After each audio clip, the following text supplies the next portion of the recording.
자, 이번에는 여러분들 공부 시간과 성적의 상관관계에 대해서 알아보도록 하겠습니다. 학생들을 제일 힘들게 하는 요소가 무엇일까 생각을 해봤는데, 많은 학생들이 스스로도 힘들기도 하지만 선생님, 부모님과의 갈등을 빚기도 하는 게 무엇이냐면요, 바로 왜 공부를 했는데도 공부한 만큼 성적이 나오지 않느냐, 이거예요. 네, 그렇죠. 세상에는요, 굳이 밖으로 꺼내서 표현하지는 않지만 암묵적인 믿음이란 게 있어요. 뭐 이를테면 그런 거죠. 배가 고플 때는 밥을 먹으면 그 배고픔이 없어진다. 내가 열심히 일을 하면 일을 한 만큼 사장이 돈을 준다. 아르바이트를 하면요. 그리고 갈증이 날 때는 뜨거운 물보다는 찬물을 마시는 게 더 좋은 느낌을 얻을 수 있다. 운동을 하고 나서는 이온 음료를 마시면 갈증을 빠르게 해소시킬 수 있다. 이런 것들이 있는데요. 공부에 있어서도 마찬가지입니다. 특정한 시험을 앞두고 있다면은 내가 그 시험을 위해서 공부를 하면 그 공부를 한 만큼 당연히 점수가 나올 거라는 믿음을 가지고 있어요. 그런데 현실에서 보면은 그런 믿음이 깨지는 경우가 굉장히 많다는 거죠. 여러분들도 많이 경험해봤죠. 분명히 나는 얘보다 공부를 많이 했는데 얘가 나보다 점수가 더 잘 나와. 나는 지난 시험보다는 공부를 더 열심히 했는데 이번 시험은 지난 시험보다 오히려 점수가 떨어졌어. 혹은 점수가 그대로. 이런 경험들을 한다는 거죠. 자, 죄송합니다. 자, 이제 공부량과 공부 시간과 성적의 상관관계에 대해서 한번 알아보도록 하겠습니다. 자, 그래프를 통해서 우리 한번 이해를 해보도록 할게요. 자, 이런 그래프가 있습니다. 가로축은 무엇이냐면 공부 시간입니다. 그리고 세로축은 무엇이 되겠죠? 네, 공부 시간에 따라서 무엇이 변할까요? 바로 성적이겠죠. 그러면은 자, 비극의 시작은 무엇이냐면요, 모두들 공부 시간과 성적의 상관관계를 이렇게 될 거라고 생각을 해요. 즉, 내가 산만큼 공부를 하면은 산만큼의 성적이 나올 것이고, 그것에 2배를 공부하면 그 2배만큼의 성적이 나올 것이고, 그것에 3배를 공부하면 3배만큼의 성적이 나올 거라고 믿는 것이죠. 그런데요, 제가 저 스스로도 공부를 해보고 정말 많은 학생들을 상담해보고 성적 상승 케이스를 분석해보고 실제로 가르쳐본 결과 성적 상승 양상은 이것과는 굉장히 좀 거리가 있었어요. 그렇다면 실제로 성적 상승은 어떤 과정을 거쳐서 일어나는가 분석을 해보니까요, 공부를 해도 계속해도 성적이 오르지를 않았어요. 저도 그랬고 주변의 케이스도 상당히 이런 케이스가 많았습니다. 하지만 어느 정도 공부량이 쌓이면요, 그때 성적이 팍 치고 올라가요. 팍 치고 올라갑니다. 그리고 또다시 성적이 정체가 되거나 혹은 살짝 떨어질 수도 있어요. 왜냐? 시험에서 찍어서 운 좋게 맞은 문제들도 있으니까요. 다음 시험 때는 지난 시험 때만큼 찍어서 못 맞추면 성적은 자연히 떨어지게 되겠죠. 어느 정도.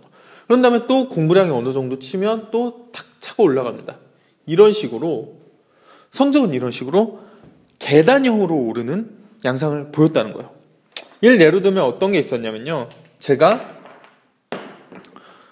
수능을 준비하던 시절에 국어 성적이 너무 안 올랐어요.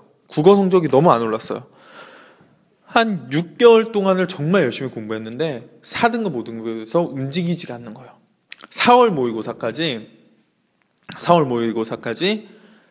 4등급을 벗어나질 못했어요. 그런데 갑자기 5월 모의고사가 되니까 불과 4월 모의고사와 5월 모의고사 간에 2주 정도의 시간 차이밖에 없었는데 갑자기 100분위가 만점으로 치고 올라간 거예요.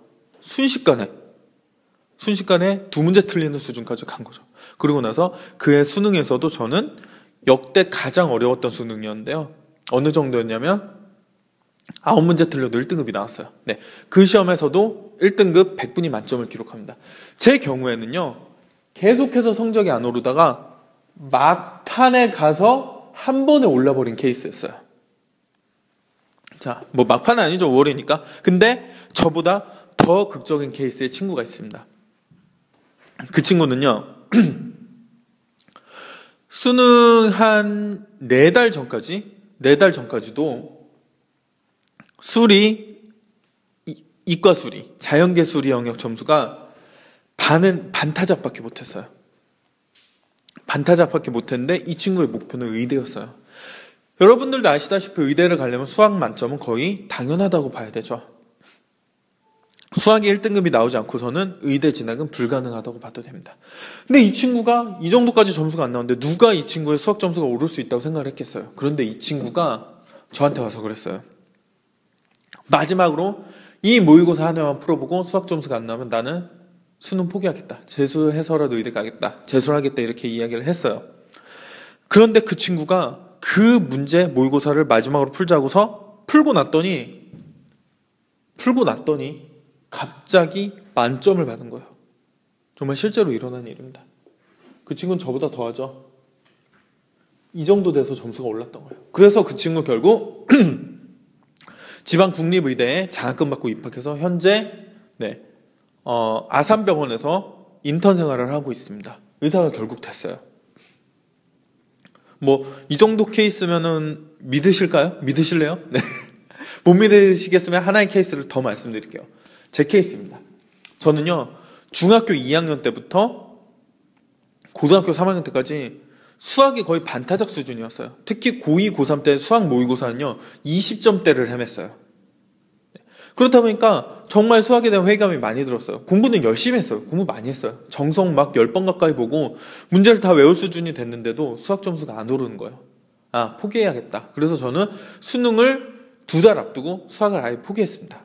그리고 나서 결국 수학 점수 때문에 재수를 할 수밖에 없는 상황이 됐었죠. 그리고 나서 공부하기 얼마나 싫어요. 공부하기 싫으니까 그냥 마음을 비우고 아무 생각 없이 정석책 펴고 기본 개념 설명만 읽어봤어요. 그리고 기본 예제만 풀어보고 그렇게 공부를 한번 하고 났더니 갑자기 수학 점수가 반타작에서 저도 만점으로 뛰어올랐습니다. 진짜 비극이었죠. 왜냐면은 수능은 이미 끝났으니까. 그때 포기 안 하고 제대로 공부만 했으면 나는 1년이라는 시간을 버리지 않아도 됐으니까. 이렇게는 굉장히 억울했습니다. 자, 여기서 말씀드리고 싶은 건 2가지예요. 하나는요, 여러분들이 공부를 얼만큼 해야지 이 성적이 뛰어오르는 그 지점까지 갈지는 아무도 모릅니다. 다만 여러분은 내 임계점은 굉장히 늦게 찾아온다고 생각하고 공부를 하셔야 돼요. 마치 저처럼. 이 성적 오르는 포인트가 언제 찾아오든지 상관없어요.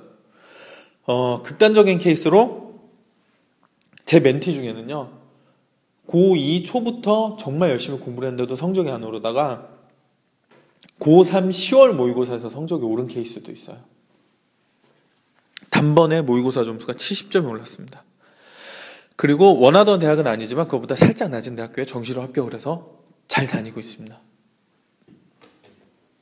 2번째는요, 이게 너무 늦어지는 저처럼 수능이 끝나고 나서 성적이 오르는 이런 비극을 피하고 싶으시다면 스스로 자신을 돌아보고 공부법에 대한 반성을 스스로 분석과 더불어 공부법에 대해서 좀 알아주셨으면 좋겠어요. 연구를 하셨으면 좋겠습니다. 공부법만 제대로 가미가 된다면 이 성적이 오르는 포인트를 좀 더 앞으로 앞당겨 주실 수 있으니까요. 네, 제가 알고 있는 모든 공부법은 영상으로 다 제작을 하고 칼럼으로 써서 다 올려드릴 테니까요. 그거를 활용해서 공부하시고 조금 더 깊은 상담이 필요하시다면 게시판을 이용해서 상담글을 올려주시기 바랍니다. 네, 한 건도 무시하지 않고 모두 답변을 해드리도록 하겠습니다. 네. 자, 다시 한번 공부량과 성적은 정비례하지 않다는 거 명심해 주시고요. 네. 더욱더 노력을 하고 포기하지 않아서 결국은 성적 상승을 이루어내리라는 다짐을 굳게 하시고 공부하시기 바랍니다. 네, 감사합니다.